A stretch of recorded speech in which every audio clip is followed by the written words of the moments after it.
Hello, everyone. Welcome to week 3 of PPA 551. This is our true first dive into what human resource management is, what it looks like, the sort of things it will include, as well as an introduction into the conversations that are currently permeating the HR world, including what HR truly should be doing and whether or not we should be calling it HR at all.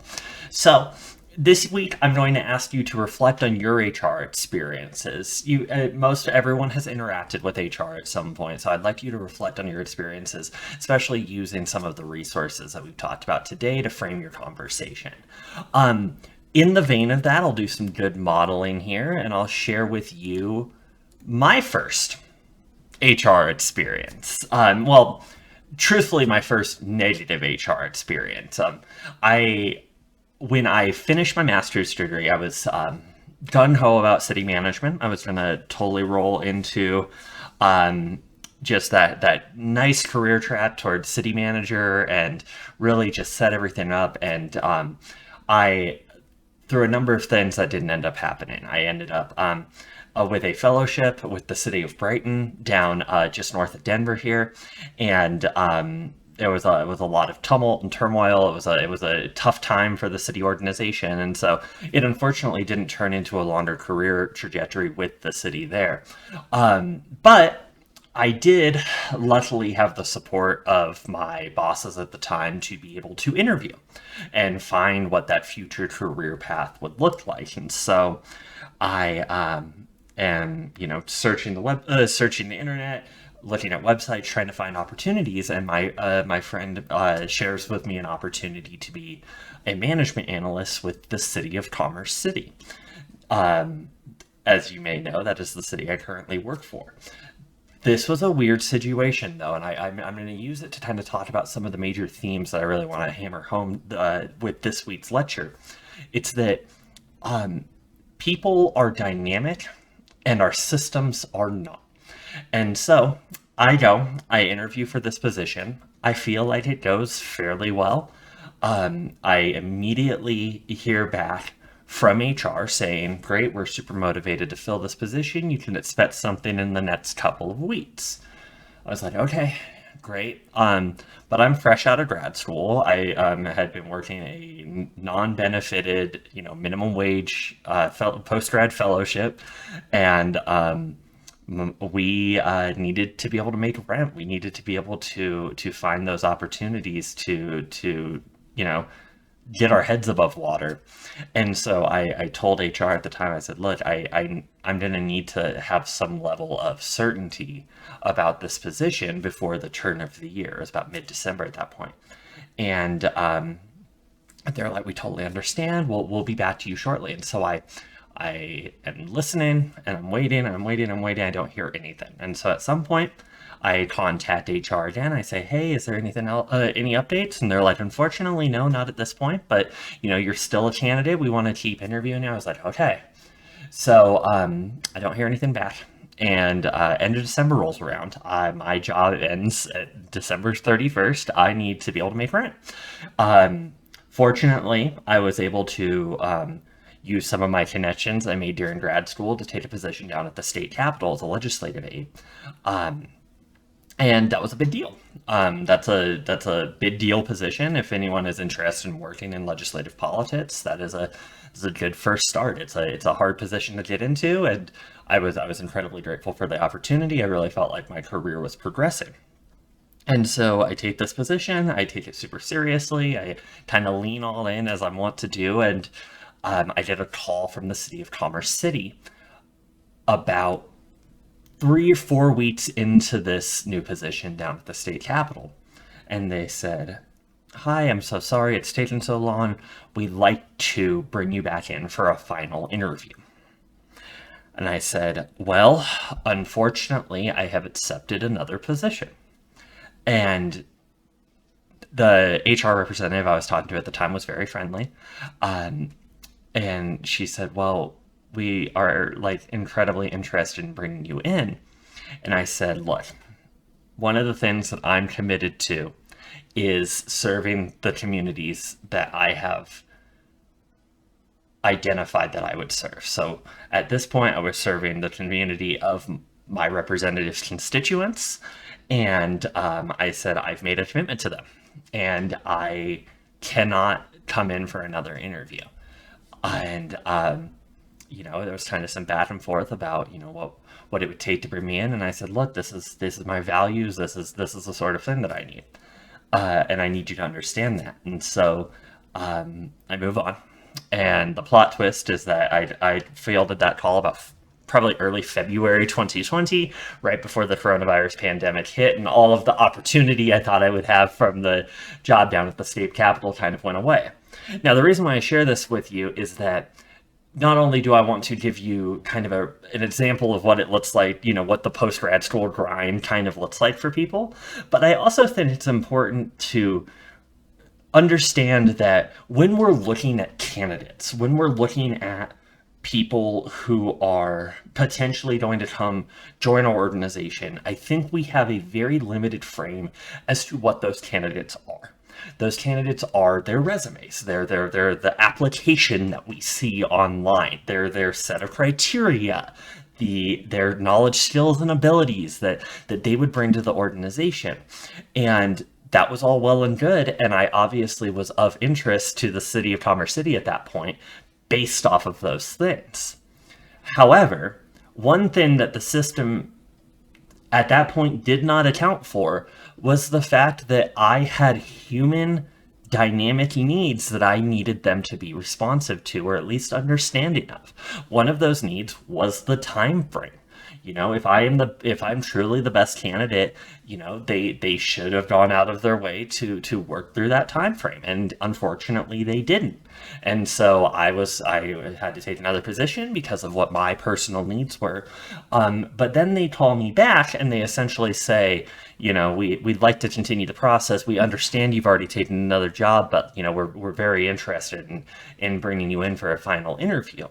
And to me, what that read as was, we do not respect your decisions. Therefore, we would rather you come in and make time for us out of your new schedule. And to me, the tone wasn't as confrontational, but I did read it as hostile. I did read it as, they didn't particularly care what my interests were. I was very clear in my earlier interviews about the values I have towards public service and the commitment I have to the communities I serve. And unfortunately, they weren't responsive to that.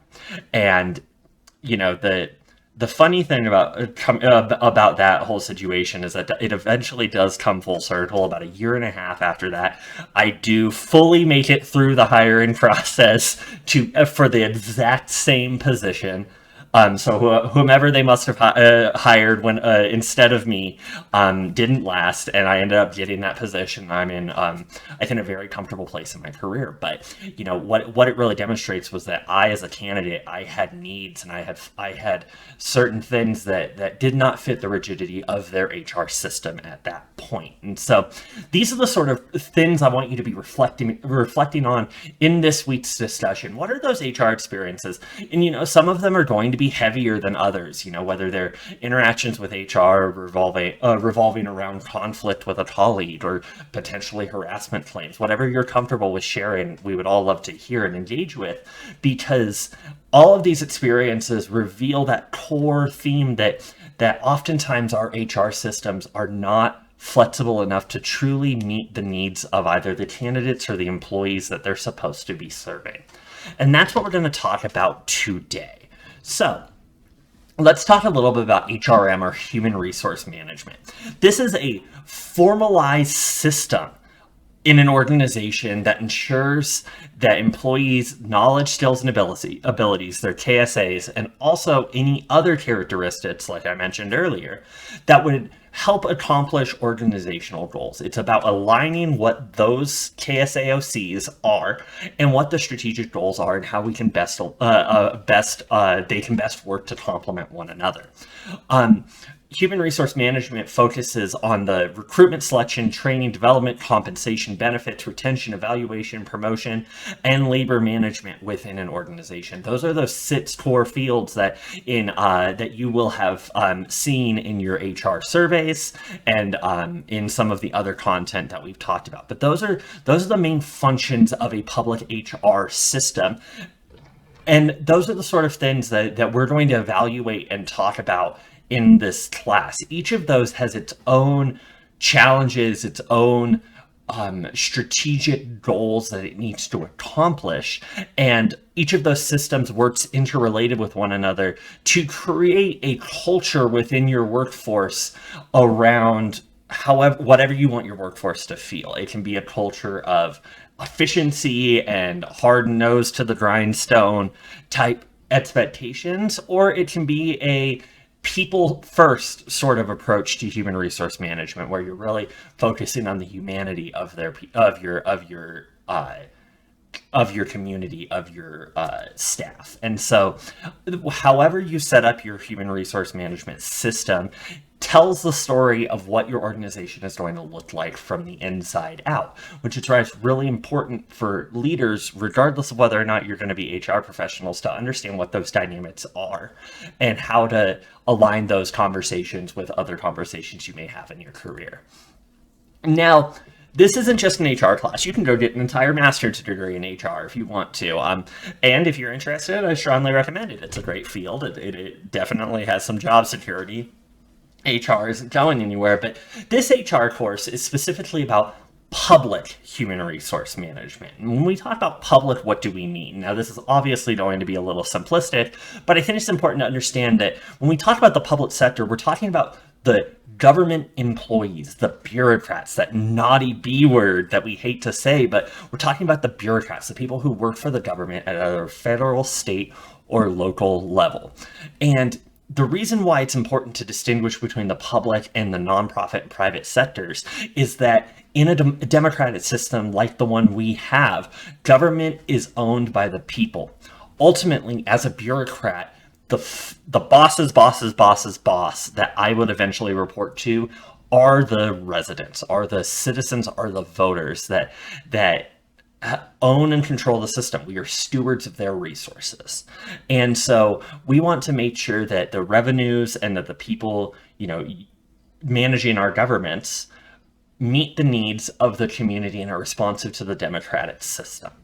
Now, we're also going to talk about nonprofit management, and we'll get there a little bit later, but I want to really focus on, what the values of the public sector are. So, differentiating between the public and private sector is a little bit of comparing apples to oranges in some ways, but it's important to realize that the public sector values efficiency, effectiveness, timeliness, and reliability, just like the private sector does. It is just as important to us that we make sure that our streets are plowed on time as it is for any private trash collection company to pick up your trash on time. Those values still carry over. But instead of being a profit-motivated organization, public sector organizations are focused more on the public and the accountability we have to the public. Depending on what level of government you're working at, you're going to have more or less direct connection to your elected officials. So as a local government professional, I am working directly with our elected officials quite frequently. And those elected officials are the voice of the people. They're the representatives of the community who set the policy direction and really dictate the future of what my community looks like. Now, if you work your way all the way up and you're working at a federal level or even an international level, the connection to the politicians is going to be a little more obtuse. But it's important to understand that in our system, voters elect representatives who then dictate what our policy looks like, and then it's up to administrators to administer that policy. And so that is something that it just does not exist in the private sector in that same way. We also have a duty and an obligation towards being responsive to the law and to government authorities, right? We have strict ethical standards. So within human resource management, we have multiple organizations that set the ethical standards for HR professionals. Within local government, we have ICMA that sets the ethical standards for city administrators. We have, and then you work your way down the line, we have these strict ethical standards because we're not just working jobs here. We are interacting with the resources of the people, of the community. And so we want to make sure that we have that extra layer of understanding of the power of our role. And then finally, we have this obligation towards fairness, equal treatment under the law, social equity, and impartiality that we're always striving to hit. Do we hit those? Absolutely not. But we're always pushing towards that way. And that's just something that, the private sector is profit motivated. And there's nothing wrong with being profit motivated, but it changes the way that your entire organization thinks. And when we're talking about the way your organization thinks, we're talking strategically, right? As a private sector organization, our strategy is devoted towards increasing profits, decreasing costs, right? We want to be efficient, effective in whatever service or good that we're providing. Within the public sector, however, we're not necessarily concerned with making a profit. Are there ways that the government that generates revenue? Absolutely, but we don't, run a profit on the work that we do. It goes into either funds for later use, or it gets earmarked for certain things, or it stays in a reserve so that we can financially control, make sure we're financially stable over time. That is the way that we have to think. We don't think about how are we going to maximize the amount of money that we're generating. We're thinking, how can we have a sustainable financial system? The same goes for HR, right? Within the private sector, HR is an arm of the organization. HR is there to protect the company. And while there are resources that HR professionals must provide in the private sector, and this is not a statement that is meant to paint every experience with private HR, but HR is there to protect the company from its employees. Whereas HR in the private sector, or in the public sector, is much more focused on pushing towards fairness, equal treatment under the law, social equity, impartiality, ethical standards. We're really pushing more towards that, while also serving as that arm of the organization that can do all of those strategic components that we talked about. But the goals are different. Those strategic outcomes are different. And so, the public sector hasn't been around forever, right? The public sector is actually a relatively new concept when we're thinking about the scale of American history, right? Public employees are governed by a different set of standards in terms of how they're hired, right? Back in the day, whether you're looking at the federal government or state and local governments, there was a lot of political bargaining going on. There was a lot of favors being given, and so the politicians would then reward their friends, their colleagues with positions, with contracts that advance their own interests. And at some point, the U.S. Congress stepped in and said, look, this is not the way that we need to be acting. And they passed the first of many civil service reform bills called the Pendleton Act. The Pendleton Act is the single most important civil service reform that changed the course of what public administration looks like today. Pendleton Act made it a requirement that public employees, at least at the federal level, were merit-based. They were hired based off of their qualifications and their merit, not based off of who they know or how deep their pockets were. This was a massive change for what became the burgeoning federal bureaucracy, because the bureaucracy was kind of stuffed with toadies. It was stuffed with people who would do the politicians' bidding. And this set a very firm stake in the ground that differentiated between what the politicians would be doing and what the administrators would be and should be doing. Many other acts came and went throughout, and you'll read about that in one of the articles today. But, the next big step that we took was the Civil Service Reform Act in 1978. This created the Office of Personnel Management, which was the umbrella organization for a lot of the HR concerns at the federal level. And it also created the Merit System Protection Board, which is another tool at the federal level to help enforce the values that we had towards public sector work. Now, at this point, all of this had only applied to the federal level, but there eventually became a desire and a need to enforce this at the state and local levels as well. The federal government was limited in the way that they could do that. So one of the major steps that they took was in 1970, which was kind of in the start of this massive movement towards civil service reform that we saw in the late 20th century, was the Intergovernmental Personnel Act. This act gave grants to states that were willing to improve their personnel practices to move towards a more merit-based system that the federal government used. It was one of the it was one of a carrot policy, right, where we want to reward and encourage a certain type of behavior. And for the most part, it worked. And to this day, most states have at least comparable civil service reforms that meet the federal level. When it comes down to the local level, this is more difficult because local government actually looks different no matter what state to state you go to, right? What a city means in Colorado is completely different from what a city would mean in Texas.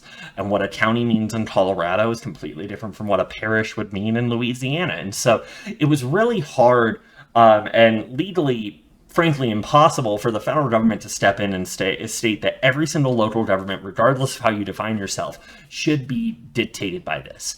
But by the overwhelming power of the federal government's merit-based system, and now states adopting these merit-based systems in the 70s, local governments responded, and states often created their own Pendleton Act or Civil Service Reform Acts that helped govern what local governments were to be doing as well, which helped enforce and reinforce this culture of merit-based and equity-based employment. It's hard because, just like with everything else we talk about in public administration, this is not a perfect system. This is not something that we're going to say, I can say every single person who gets hired by the government is absolutely the most qualified person to do that job. There's a lot more that goes into it that we're going to talk about throughout the course of this semester. But in general, the government has taken strides to separate themselves on a personnel level from what the private sector means. What the private sector does based off of those strategic goals that differentiate us from private companies. And generally, when we're talking about these sort of reform, when we're talking about merit-based hiring, right? In general, what that means is that there has to be a lot of documentation and thorough, transparent processes that dictate how employees are recruited, interviewed, and hired. And so in general, what this looks like is often some sort of written component, which looks like a written responses to questions, a resume, a cover letter, and then a combination of prior experience and education, which is why every job posting you'll see has both experience and education requirements, and or oral interviews, often multiple rounds of oral interviews, depending on the level of the position.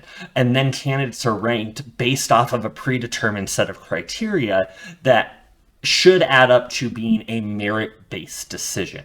Now, there's a lot that goes into that may draw away from the harmonious thoughts of a merit-based hiring decision. But in essence, that is the system that we have created. Now, when we're talking about different reforms,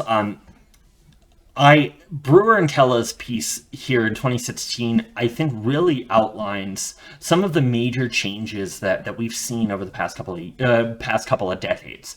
The federal bureaucracy has exploded since the 1940s, 1950s. The New Deal era expansions created a massive administrative state that needed to be governed and run by merit-based employees.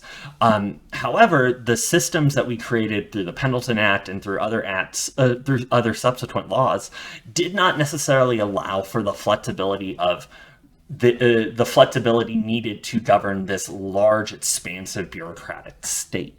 And so there were a number of different reforms starting in the 1970s that eventually led up to what I would consider to be the most major reform effort we've seen at a federal level, which was the new public management reform. This was a focus on efficiency. It came out of Bill Clinton and Al Gore's administration, wanting to transform what the perception of government work was. Government was seen as inefficient.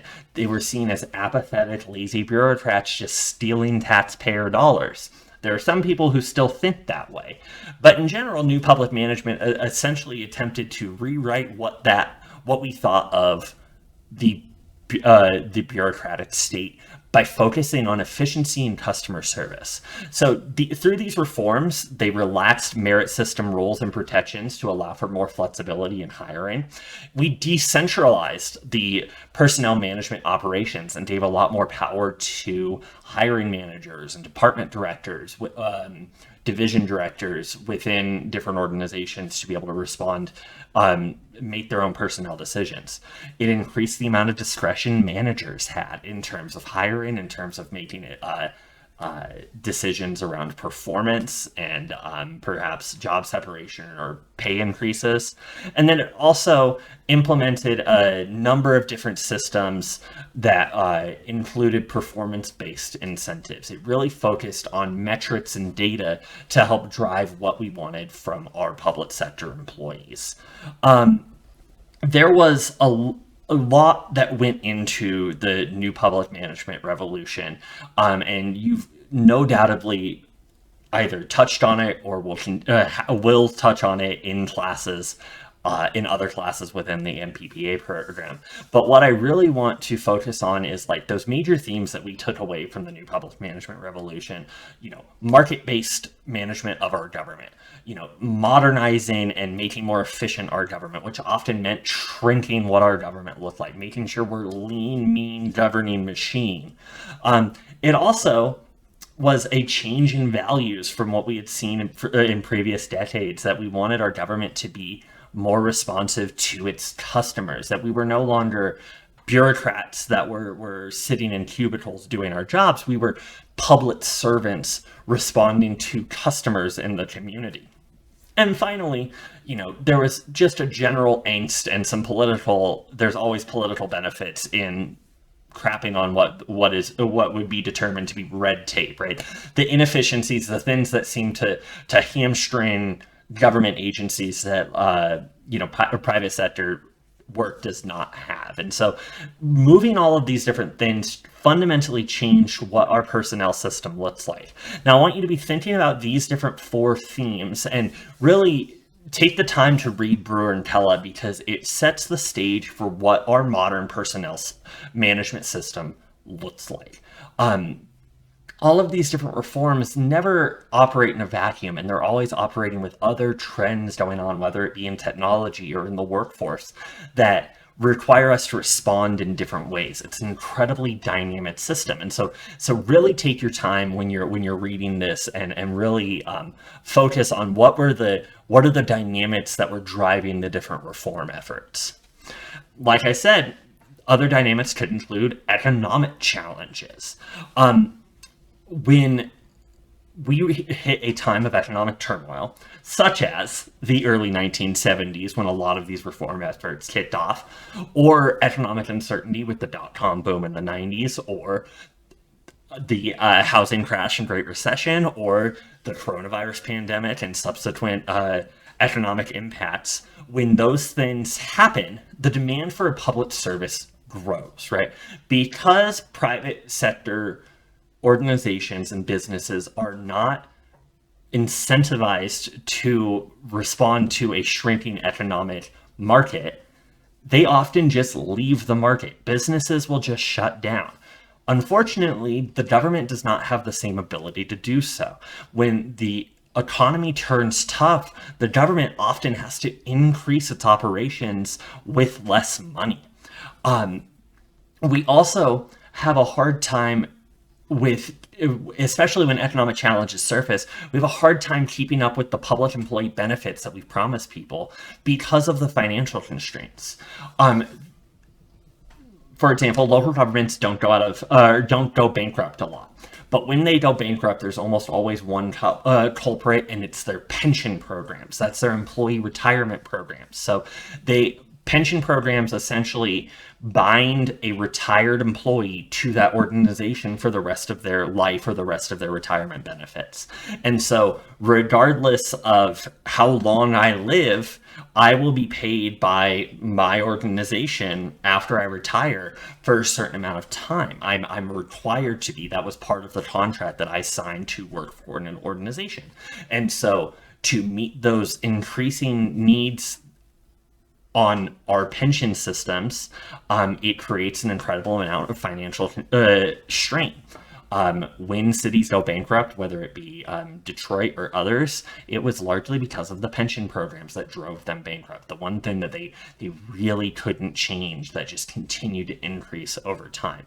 But when, other economic challenges come around, we often turn to contractors. We turn to outsourcing of employees to really drive, be able to meet our same service levels without having to have the burdens of things like pensions, things like benefit systems, things like recruiting, hiring, and onboarding. If we can pay one company to do this for us, they'll provide us the services we need for one cost.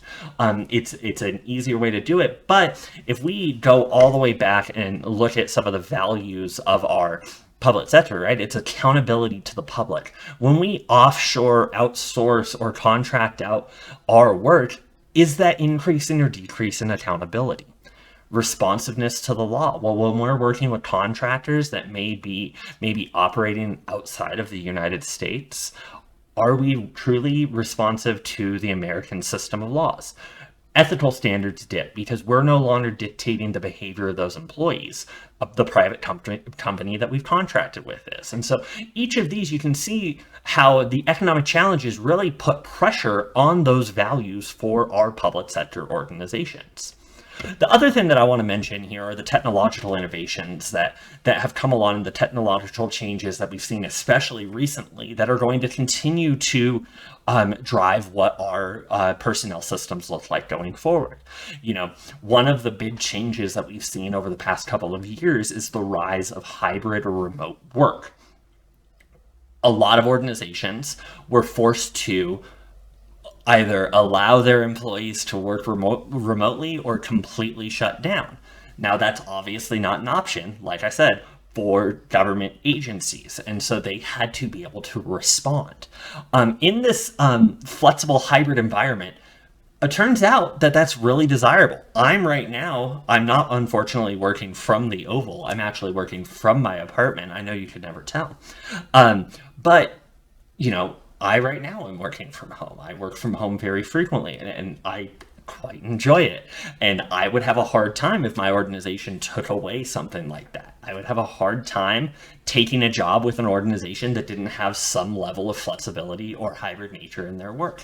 And a lot of employees, a lot of candidates look like that, are looking for that now. And so this is a situation where we are responding to the market. The market of job seekers is saying they need flexibility. They need hybrid remote work. They need these different needs that our systems may not be set up to provide. And so to remain competitive for those positions, we are forced to change or die. And that happens quite a bit. And so, one of the benefits of the way that this system works is that we have to be responsive to what the populace needs.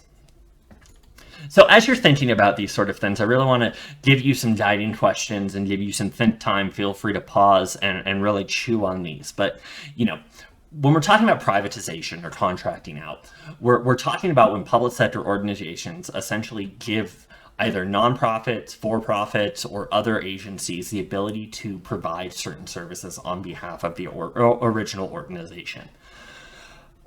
This is increasingly common, unfortunately, when a job market becomes difficult like it is right now. Hiring is incredibly difficult, and so we turn to outsourcing, we turn to private contracting to meet those needs. A great example in my workplace, we outsource almost all of our janitorial services. And so all of our janitorial and custodial services that serve the different public Buildings within Commerce City are largely maintained by privately contracted employees, and so they would not be considered public employees, even though they're doing work on public grounds for a public organization. Um, and so, this happens quite a bit, and it's often just a reality that we have to face to continue to meet service levels. A lot of people who advocate for contracting out and privatization essentially say that these alternative service delivery methods provide a more efficient and effective solution than it would be to completely change our internal systems to meet these different needs, right? If we just contract it out, it kind of washes our hands clean and we say we're good to go. The problem is that those efficiencies and those effectiveness improvements are not guaranteed, and oftentimes it's more costly in the long run than it is to just hire your own employees and treat them well. You're also losing an incredible amount of transparency and accountability. When we contract out our custodial services in Commerce City, what we're doing is we're increasing the risk that the city incurs when we have someone cleaning our city clerk's office with a lot of sensitive records, or our police department with all of the resources, records, evidence that they have down there. We lose that accountability. We can't, it's real easy for someone to call up and ask whether or not I'm a city employee, but if they're talking about a custodian, it's hard to be able to say what are the standards that they're living to, how are they being treated, because we don't know.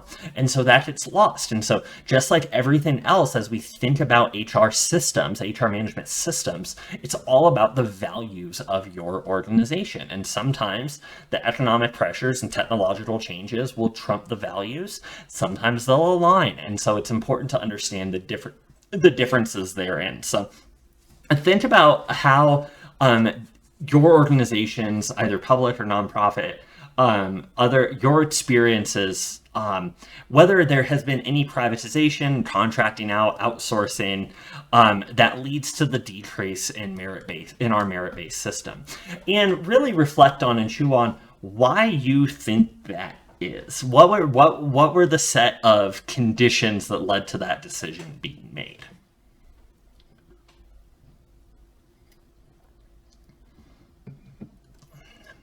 Now let's turn to the nonprofit sector. So, just as with the public sector, the nonprofit sector does have a different set of values and a different set of norms than the private sector does. However, the way that expresses itself is not necessarily as a government organization, but how you're classified. And so there's a number of different classifications that a nonprofit may take on. They must be designated when they're organized. The profits may not be divided as corporate dividends. Obviously, shareholders can't be rewarded. That's the whole point of a nonprofit. And it may only pursue the purposes that were allowed by law in the way that it was established. So a couple of the most popular ones are your 501c3s. Those are your public charities and often your super PACs.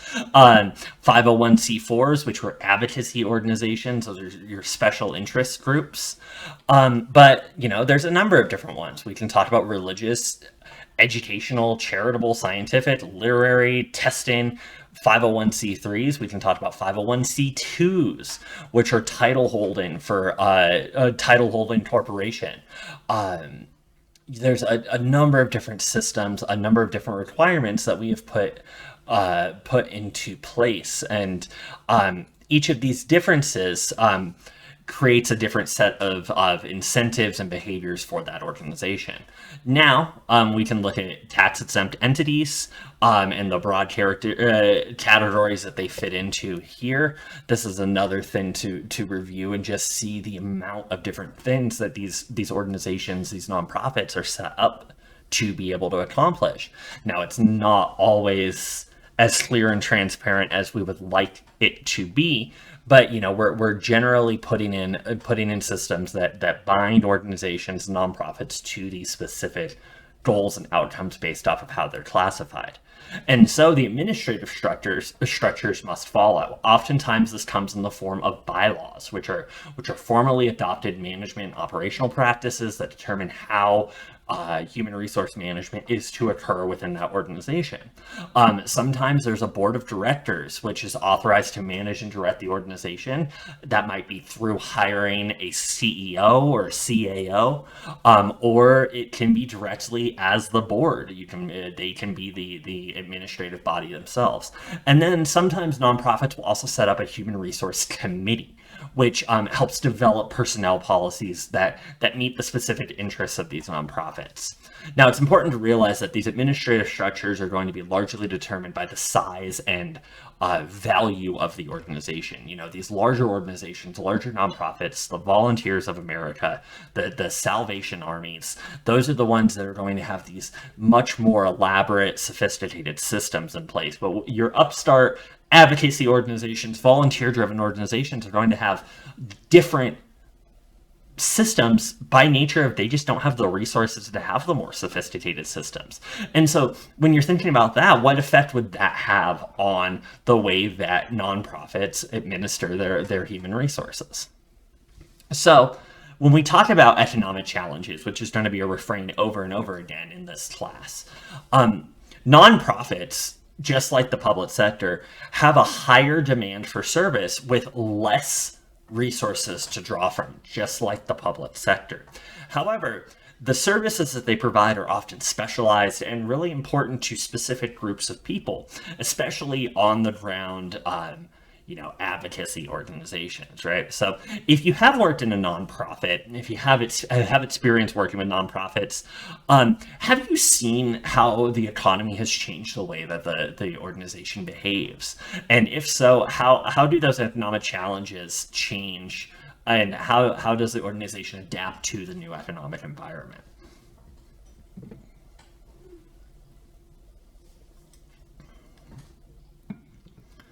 All right.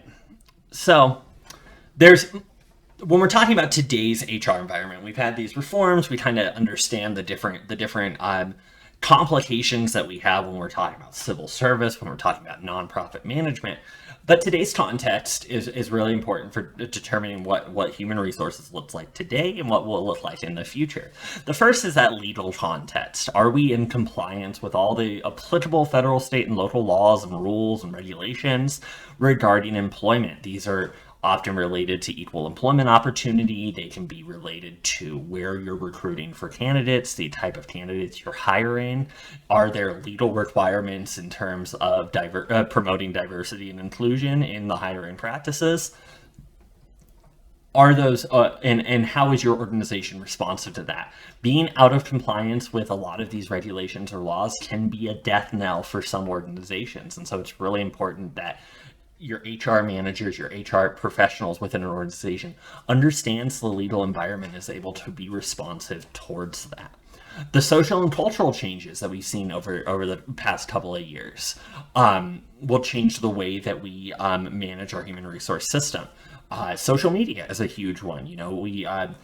This is not something that we have a universal answer to, but should public employees be allowed to talk about their work on social media? What impact does that have on both transparency of our government, but also the perceived apolitical nature of our administrators? Diversity.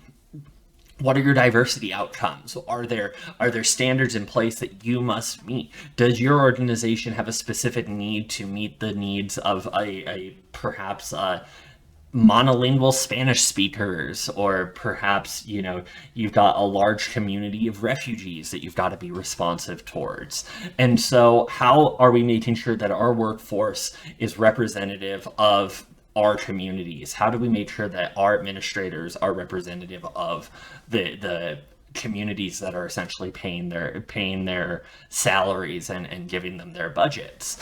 And then finally, one thing that we talked about a little bit last week that will continue to come up are the generational challenges, right? There's different beliefs, there's different norms and mores about what we should be doing in the workplace, whether it be an older employee in the workforce or a younger employee in the workforce. And so when we're changing those policies, whether it be around dress in the workplace or the amount of time you have to come into work, what are the different generational responses to it, and how is our human resource system, not just leaving older employees behind as the generational shifts occur. And then we're also talking about succession planning, workforce planning, right? How are we making sure that our organization is going to be able to have a strong pool of candidates for the next couple of decades? How can we make sure that we are creating a sustainable workforce environment that we will continue to hire into? We have a lot of responsibility in helping drive what our workforce looks like, especially in the public sector. And so these are all contexts that determine what our human resource management looks like. There's also educational challenges. College attendance shortages are going to continue to impact what we're able to require for certain positions. Are we able to be adaptive to perhaps people with vast work experience or military experience, for example? And are we allowing that to count towards these educational requirements? There's often a bias towards academia in our hiring practices. And so, instead of having a master's degree, does a person with 10 years of military experience have the equivalent experiences with the equivalent knowledge, skills, and abilities as a person with a master's degree? How do you make those equivalencies, and how are we making sure that those equivalencies are transparent so that both the candidates understand, but also the community knows the sort of things that we're looking for?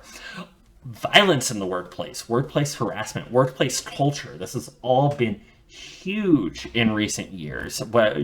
Starting in the late 2010s with the Me Too movement and conversations around workplace harassment, and especially the treatment of women in the workplace. And more recently, we've had more talk of toxic workplace cultures. Are the cultures really supportive of the work that the employees are doing, or are they creating an environment in which employees don't want to work in?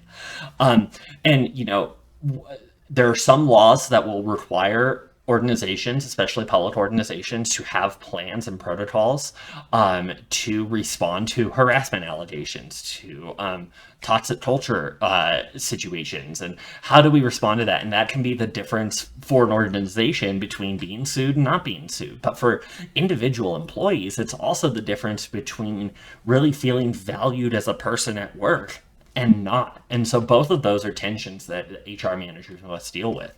And then obviously COVID-19 has created so many different situations that we have to be responsive to. Labor shortages are continuing to this day. Vacancy rates for position remain high across the country. And there's a strong correlation between jobs that are allowed to be more flexible and their vacancy rates. Jobs that are more flexible, that have a hybrid or remote environment, are often filled easier or filled more easily than other jobs, right? Because of the market you're able to draw on. If we think about hiring a person completely remote, allows you to hire from essentially anywhere with an internet connection. Whereas if you're hiring someone for a hybrid or in-person job, you have to draw on people who are able to commute to that specific location. And so it creates numerous challenges and opportunities for us to respond to. As we talk through the different HR management systems and practices, there are certain things that we really want to be focused on in terms of being small p progressive HR managers. And those are being proactive systems in place that prevent, mitigate, and resolve issues, right? So these are things like our job analysis processes, our selection processes, how we evaluate performance, training and development, probationary periods for positions, grievance procedures, and how do you respond to specific grievances, and are they in compliance with the law, disciplinary policies and procedures, and this can often have additional complications with collective bargaining agreements and your labor relations. What are your rewards and incentives, and are they allowed under our systems? And how are you responding to crises, especially now knowing what a true workplace crisis might look like with COVID-19? All of these are different systems that are put in place to help prevent, mitigate, and resolve issues, right? We do not, as HR managers, as HR professionals, want to constantly be reacting to things. We want to be administering systems that allow for us to see problems in advance, either cut them down, mitigate them, or resolve them when they eventually come to a head. And all of these different systems come into place when we do that. So there, on top of the reading we mentioned earlier, there are two audio resources that I want you to take some time to listen to. The first is the podcast GovLove. GovLove's an awesome podcast for anyone interested in local government. But this is a really interesting conversation with Kylie Bayer. She's from McMinnville, Oregon, which is a cool name for a municipality. Kylie is a strategic human resource manager for them, and she talks about the different experiences that she has working in the modern context of public HR. And I think that for any of you who don't have experience working or thinking about these in the public setting, it's a really good thing to draw on, and one of the things that I want you to draw on for your discussion this week.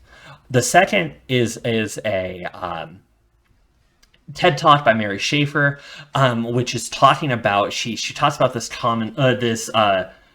concepts of human resources, treating their employees humanly, not humanely, but humanly. And what does that mean for human resources to be focused on employees or humans who happen to be employees, not employees who happen to also be humans?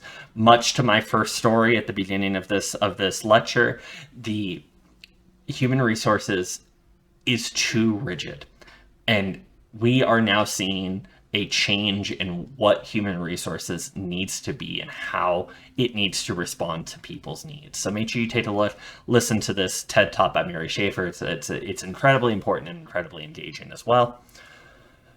And so, there are a couple of guiding questions to take away from both the podcast and the TED Talk. So on a personal level, and this is your discussion post for this week, I want you to be thinking about what are your HR related experiences, and have you experienced any of the same challenges that either Bayer or Schaefer brought up in their respective conversations, and how does that play out? What effects do you think that has? But I also want you to think about thematically in general when we're talking about public sector versus nonprofit sector versus private sector, right? What are the key considerations for each of those different HR professionals as we go along, and how do those changing dynamics affect those different HR professionals differently, and what makes public sector and nonprofit sector management different?